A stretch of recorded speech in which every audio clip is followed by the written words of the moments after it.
Jax's revenge domain. They fired me effective immediately. The words came from across the polished conference table, delivered with the casual authority of someone accustomed to ending careers before lunch. Victoria Hoffman, the newly appointed CEO of Eastern Grid Protection Systems, didn't even bother looking up from her leather portfolio when she said it. My name is Bradley Pierce. I'm 54 years old, and I've spent the last 18 years protecting America's power grid from cyber attacks. Not the glamorous kind of work that gets you featured in tech magazines or invited to innovation conferences. The unglamorous kind. The kind that keeps the lights on for 47 million people across 6 states. Victoria was mid-30s, sharp blazer. The kind of confident posture that comes from Stanford MBA programs and zero operational experience. She was flipping through spreadsheets, red pen in hand, circling line items like they were personal offenses. I sat there, hands folded on the table, watching her perform what she clearly thought was decisive leadership. Transition will be immediate, she continued, still not making eye contact. We're bringing security operations in-house, more efficient, better cost control. Behind her sat 2 people I didn't recognize. A nervous-looking woman from HR clutching a tablet and a younger man in an expensive suit who had consultant written all over him. No one from operations. No one from the original leadership team, just Victoria and her imported expertise. She finally looked up, her expression somewhere between bored and irritated, like I was wasting her valuable time by still being in the room. Before you go, she said, tapping her pen against the portfolio, hand over the security protocols, all of them, access credentials, source code, documentation. We'll need everything by end of business today. The room went quiet. The HR woman shifted uncomfortably. The consultant stopped typing on his laptop. I didn't move, just sat there, keeping my expression neutral, letting the silence stretch. Victoria's eyebrow raised slightly. Is there a problem? I smiled calmly, the kind of smile you give someone when you know something they don't. I'm afraid I cannot, I said. Her pen stopped mid-tap. Excuse me. The security protocols, I continued, my voice steady and professional. They're classified infrastructure, not yours to access. Victoria's confident posture shifted just slightly. A flicker of confusion crossed her face before the corporate mask returned. We paid for development, she said, her tone sharpening. That makes it company property. I shook my head slowly. You paid for operational protection services, not ownership. The distinction is outlined clearly in Section 12 of your Federal Compliance Agreement. What Victoria Hoffman didn't know, what her consultant and her HR team and her entire digital transformation plan had completely missed, was that the security system protecting Eastern Grid's infrastructure across 6 states wasn't software sitting on their servers. It was custom-built classified infrastructure I owned personally, licensed for their use, controlled from hardware they'd never seen. And when they terminated my contract 3 minutes ago, they just disconnected themselves from the only thing keeping their power grid from becoming a sitting duck for every cyber criminal and foreign actor on the planet. In 72 hours, that oversight would cost them everything, but I'm getting ahead of myself. Let me back up and show you exactly how a cybersecurity specialist with 18 years of experience protecting critical infrastructure got fired by someone who thought network security was just an app on a dashboard. I started in the Air Force running cyber defense operations at Barksdale Air Force Base in Louisiana. Back in the early 2000s, when most people thought the biggest cyber threat was getting a virus from downloading music illegally, I was part of the 8th Communications Squadron, protecting strategic bomber command networks from increasingly sophisticated state-sponsored attacks. We'd sit in windowless rooms monitoring classified systems that controlled everything from base communications to nuclear asset coordination. The work taught me that cybersecurity isn't theoretical. When someone probes your network at 3 a.m., you don't have time to consult a manual or run it up the chain of command. You respond immediately, or critical systems fail. During my 12 years in the Air Force, I deployed twice to Afghanistan, setting up secured communications networks in forward operating bases where a single breach could compromise operational security and get people killed. I learned to build redundant systems that could operate independently, even when cut off from main networks. The military taught me something civilian cybersecurity experts often miss: the difference between protecting data and protecting operations. Data breaches are expensive and embarrassing. Operational failures kill people. After I got out in 2005, I spent 6 years working for Tennessee Valley Authority, learning how power grid cybersecurity differed from military networks.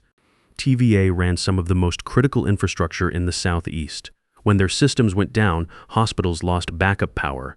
Traffic systems failed. Emergency services went dark.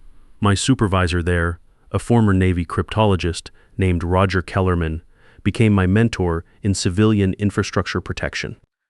Roger had been fighting cyber threats since before most people knew what the internet was. Bradley, he told me during my first week, military cybersecurity is about preventing the enemy from seeing what you're doing.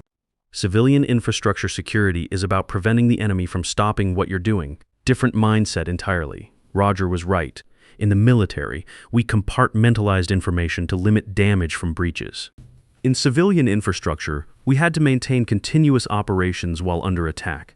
The grid couldn't go dark just because someone was probing the network. It was Roger who first explained to me the legal complexities of infrastructure cybersecurity. Unlike military systems, which were completely government-owned, civilian infrastructure involved private companies, federal regulations, and classification levels that most corporate executives didn't understand.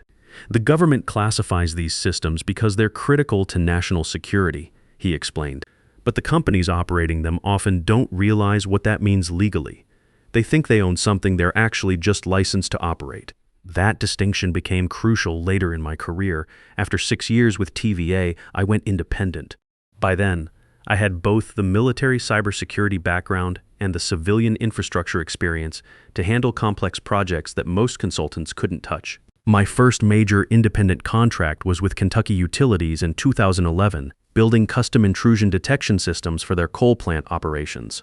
The work was challenging in ways that prepared me for everything that came after. Coal plants were attractive targets for both environmental activists and foreign governments looking to disrupt American energy production. The security systems had to distinguish between legitimate operational anomalies and actual cyber attacks, while maintaining continuous power generation for hundreds of thousands of customers. Word spread quietly through industry circles. The kind of reputation that gets you calls when someone's infrastructure is under attack and conventional consultants have failed.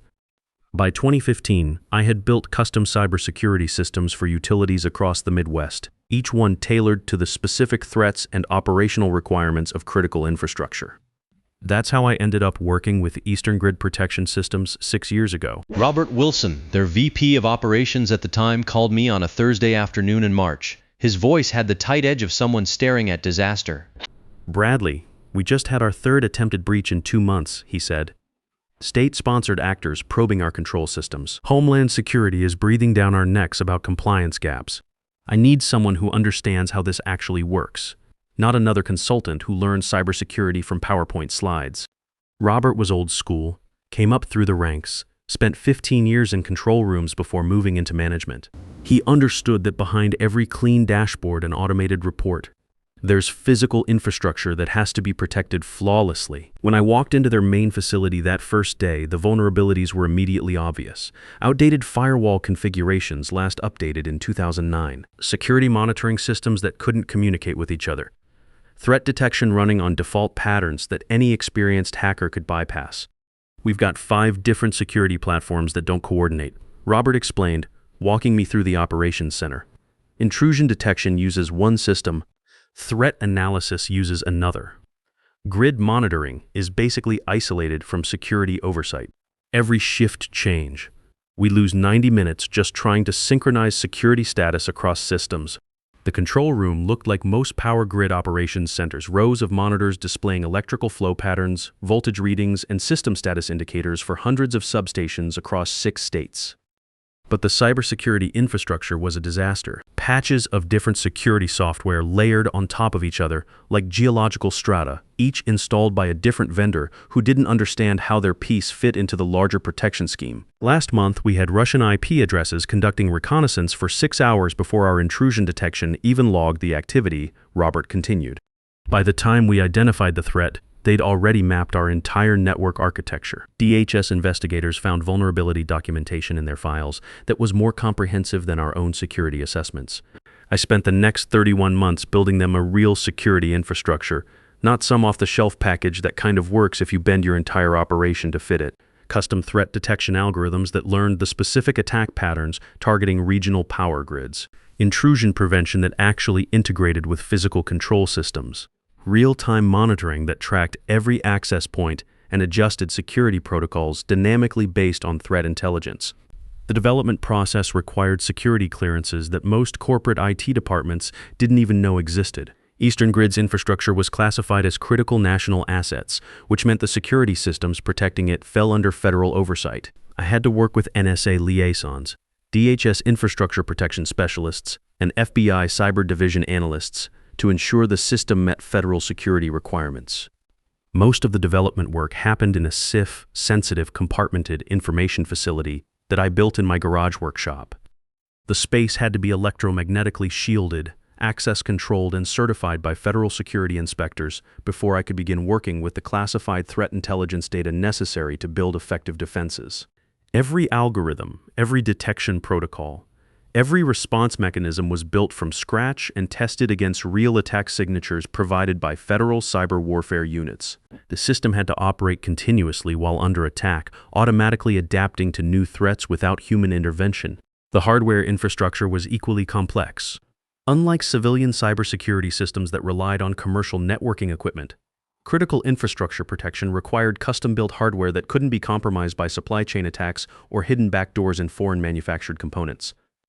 I designed and assembled the core processing units myself, using only components sourced from verified American manufacturers with federal security clearances. Each circuit board was hand-soldered, every connection verified, every component authenticated through federal supply chain protocols.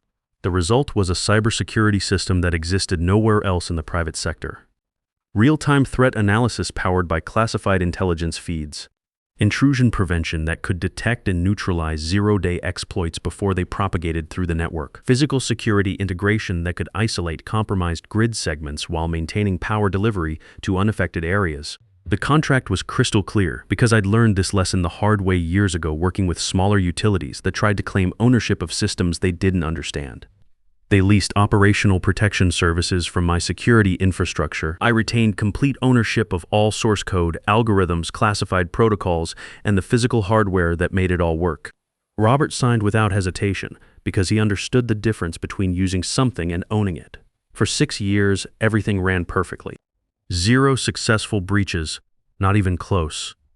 During that time, the system detected and neutralized 47 serious intrusion attempts, including 12 that federal investigators later traced to foreign government cyber warfare units. The automated threat response prevented what could have been catastrophic attacks on American infrastructure. State auditors came through twice after implementation and found nothing to flag. DHS compliance inspectors gave Eastern Grid the highest security ratings in their sector. Federal cyber warfare analysts used our threat detection data to improve protections at other critical facilities. Robert would send me detailed quarterly reports, not corporate thank you notes, but substantive analysis of threat mitigation statistics and security effectiveness metrics. He understood what he was paying for and, more importantly, what he was getting. The system wasn't just protecting Eastern Grid's infrastructure, it was serving as a model for national grid cybersecurity. Monthly payments arrived on schedule for 72 months straight. The system performed exactly as designed, with 99.97% uptime and 0 undetected intrusions. Robert would call occasionally with questions about threat assessment updates or capacity expansion planning, always respectful of the security boundaries and clearance requirements we'd established. During those 6 years, I also provided consulting services to federal agencies studying critical infrastructure protection. The system's threat detection capabilities generated intelligence that helped protect power grids, water treatment facilities, and transportation networks across the country. Everything was professional, stable, and secure. Then Robert Wilson announced his retirement in January. Victoria Hoffman arrived 3 weeks later with her MBA from Stanford and her digital transformation roadmap that probably cost more than my annual contract.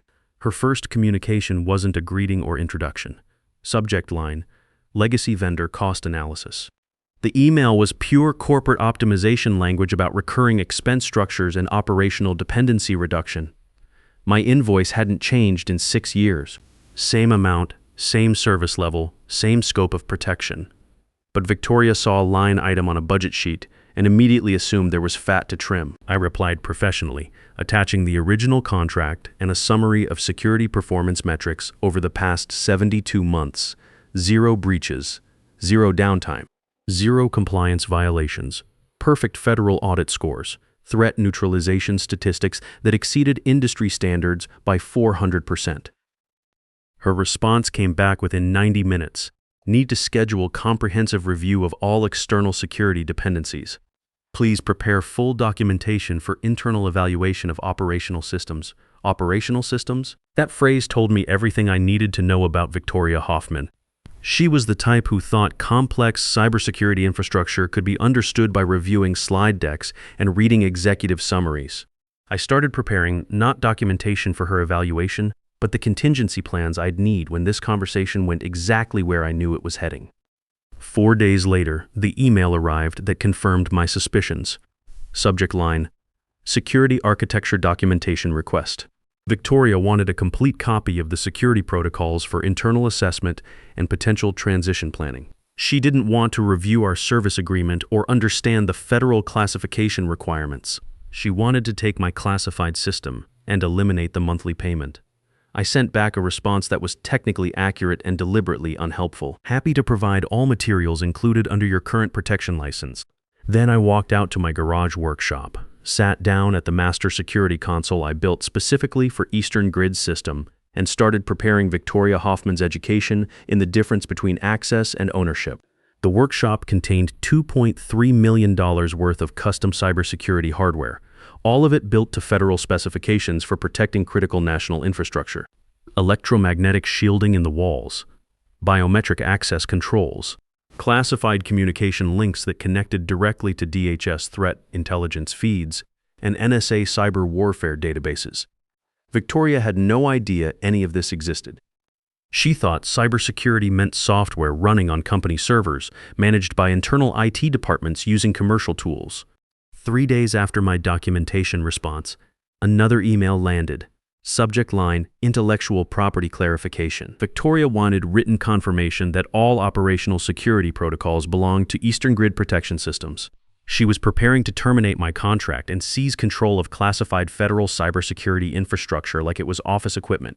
I screenshot the relevant contract clause and sent it back. Bold text impossible to misinterpret. All security architecture, source code, threat algorithms, and monitoring infrastructure remains the exclusive property of Bradley Pierce. Licensed for operational protection only. No transfer, replication, or derivative development permitted without explicit federal authorization. Robert Wilson had understood that clause perfectly when he signed it 6 years ago. You don't buy a custom cybersecurity system like you're purchasing office software. You license access to classified infrastructure that took years to develop and requires constant maintenance from someone with appropriate security clearances. Victoria's response arrived 6 hours later. We will be transitioning to internal security management effective immediately. Final payment will be processed per contract terms. Thank you for your service. That was it. No discussion, no transition planning, no acknowledgement that she was about to disconnect the central nervous system of a 6-state power grid protection network. No understanding that she was eliminating the only barrier preventing foreign cyber attacks on critical American infrastructure. I sat at my desk for a long moment staring at that email. Victoria Hoffman had just made a decision that would compromise national security, violate federal cybersecurity protocols, and expose 47 million Americans to potential blackouts. She had no idea what she'd done. I walked out to my workshop and powered up the security console. Every indicator showed green. Threat monitoring synchronized across 6 states. Attack detection algorithms updating in real time with classified intelligence feeds. Grid protection protocols flowing smoothly through the network. Intrusion prevention systems operating at 100% effectiveness. The entire Eastern Grid corridor running exactly as I designed it, protected by systems that existed nowhere else in the private sector. Then I started building Victoria's transition package, professional-looking documentation with clean diagrams and impressive technical language. User interface screenshots showing dashboard layouts and status visualization panels, system architecture flowcharts that looked comprehensive and authoritative. Everything polished and official and completely useless without access to the underlying classified systems. I spent 6 hours creating exactly the kind of deliverable Victoria expected to receive. Visual materials that would make her think she'd gotten what she needed to operate independently. Interface mock-ups with animated displays showing normal security operations. Technical diagrams that looked detailed enough to convince corporate executives. All of it disconnected from the actual infrastructure that made security monitoring possible. By 5:30 p.m., I had a comprehensive transition package ready. I attached it to an email with a single line. Security interface documentation provided per contract termination. Classified infrastructure access not included per federal licensing restrictions. I hit send and watched the message disappear into Eastern Grid's corporate email system, where Victoria would soon discover the difference between owning a control panel and owning the engine that made it work. 6 days after her termination email, a calendar invite appeared. Security transition meeting Friday 10 a.m. Eastern. No agenda, no context, just a meeting title suggesting she expected this to be a simple handoff conversation. I joined the video call 3 minutes early. Professional appearance, clean button-down shirt, background showing my home office with my Air Force service medals and federal cybersecurity certifications visible on the wall. Victoria logged in 2 minutes late, settling into her chair with the satisfied expression of someone who thinks they've solved a complex problem with simple cost-cutting. She had obviously spent the week convincing herself that cybersecurity was just another vendor service that could be easily replaced. Jason Crawford from IT joined next, looking uncomfortable. I'd met him during the original system implementation, decent technical knowledge, but no understanding of classified security requirements. Then a woman who looked fresh out of business school, tablet in hand, ready to take notes on what she obviously thought would be routine vendor transition. "Bradley, thanks for joining," Victoria began, her tone suggesting this was administrative business. "We've made the decision to bring security management in-house. Appreciate all your work up to this point, but we're ready to assume direct operational control. Assume control." As if clicking through dashboards was the same thing as running classified security infrastructure that required federal clearances to access. I kept my expression neutral. "You're terminating the protection license agreement." "Correct," Victoria said, leaning back like she expected praise for her decisive leadership. "We'll need complete handover of all security protocols, system architecture documents, and back-end credentials. Standard transition process." Jason nodded along nervously. The note-taker typed something into her tablet. They had this choreographed like routine vendor management, completely unaware they were discussing classified national security infrastructure. "You're not authorized to access the classified infrastructure," I said calmly. "Your agreement covers operational protection services. You never purchased ownership rights to federal-level security protocols." Victoria's confident smile faltered slightly. "We paid for development of this security system, Bradley. That makes it company intellectual property. This is standard business practice." "You paid for protection services from a functioning security network," I replied. "You never bought the underlying classified technology. That distinction is outlined explicitly in Section 12 of your federal compliance contract." She glanced off camera, probably pulling up the contract on another screen. I waited while she scanned through language that Robert Wilson had reviewed carefully with their legal team and federal security liaisons 6 years ago. The silence stretched for nearly 30 seconds while Victoria realized she'd walked into a situation she didn't understand. "Look," she said, attempting to regain control. "We understand there might be some technical nuances here, but we're prepared to handle security operations internally going forward. Just provide whatever documentation you have so we can maintain protection continuity." "I'll provide everything you're legally entitled to receive," I said, "nothing more." The silence across the video call was sharp. Jason looked uncomfortable. The note-taker stopped typing. Victoria's jaw tightened as she realized this wasn't going to be the smooth asset transfer she'd planned. "That'll be fine," she said curtly, trying to end the call quickly. "We'll expect full delivery by close of business today." I didn't respond. Just sat there looking directly into the camera while she fumbled with her mouse, clearly wanting to disconnect before I could complicate her timeline further. The screen went black. I closed my laptop. Victoria Hoffman thought she understood cybersecurity because she could navigate software interfaces and review quarterly threat reports.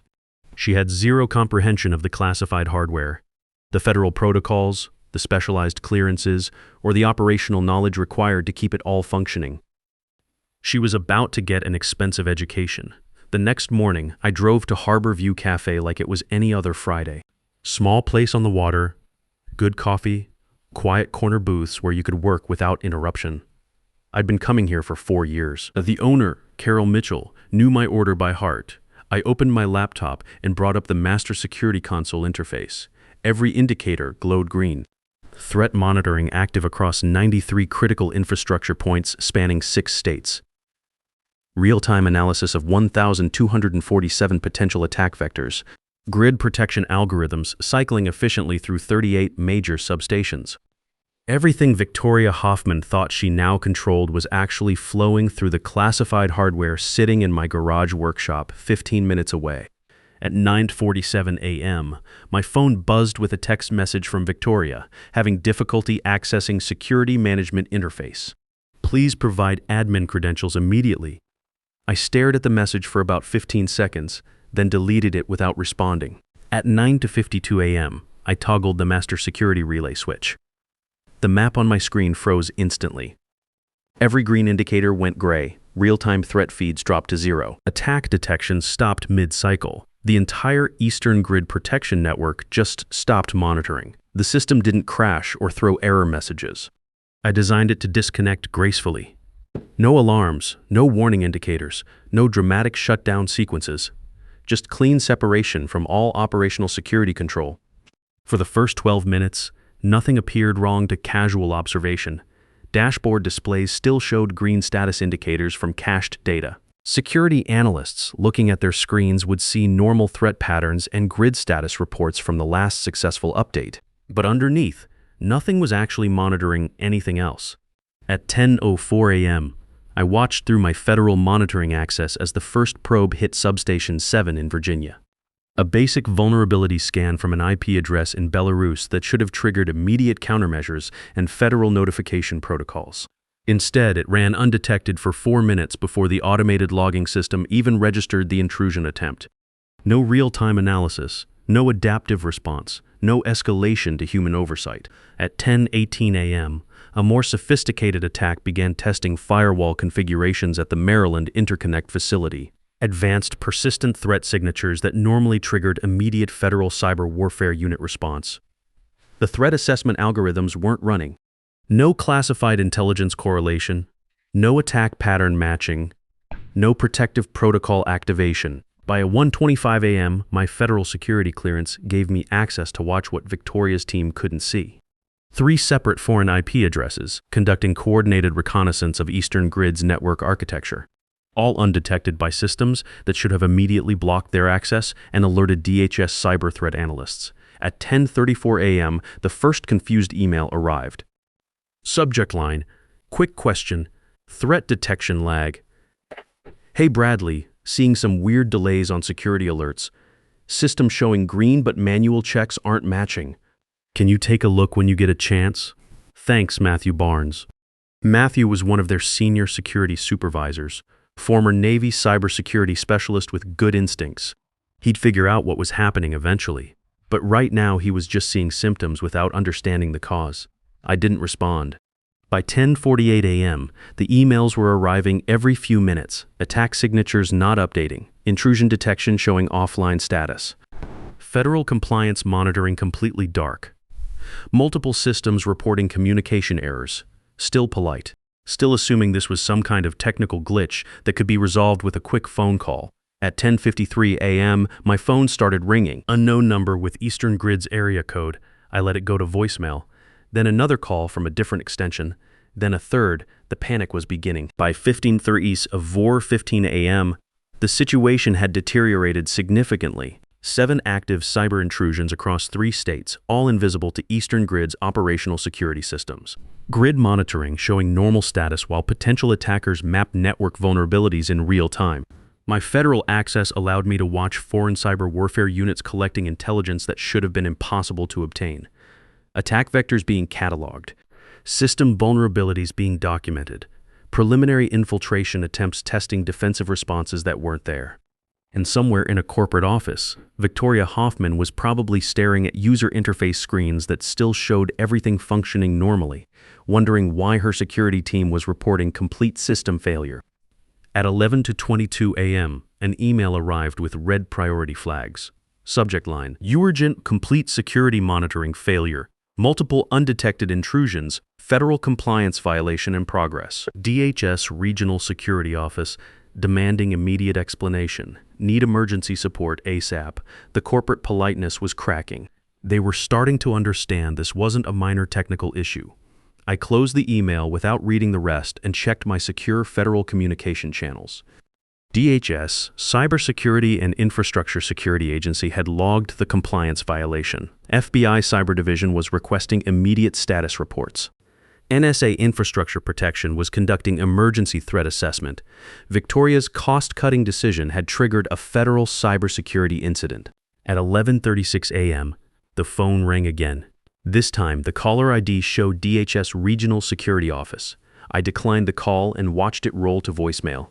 Then another call from a blocked number with federal area codes, then a third from FBI Cyber Division. By noon, I had 53 missed calls and 29 unread voicemails. The 6-state power grid was experiencing what federal agencies would classify as a critical infrastructure security failure. Nothing was protecting anything else. I opened a new document and started typing Emergency Security Restoration Proposal. Terms, payment due via wire transfer before reactivation. Rate, 8 times standard monthly fee for immediate restoration service. Duration, 48-hour emergency window. Conditions, full acknowledgement of service terms and federal infrastructure ownership requirements. I attached the document to an email addressed to Victoria Hoffman, Eastern Grid's legal counsel, and copied DHS cybersecurity liaisons. Subject line, Emergency restoration services available per federal compliance requirements. Then I hit send and ordered another cup of coffee. The education was complete. Now came the reckoning. If you're listening to this and you've ever built something valuable, remember this. Protect what you create before you're forced to defend it. Read every contract, understand every clause, know the difference between licensing access and surrendering ownership. And when someone tries to take what's yours, don't get angry, don't get loud. Just smile calmly and say, I'm afraid I cannot. It's not yours to access. Then watch them learn the difference between confidence and control.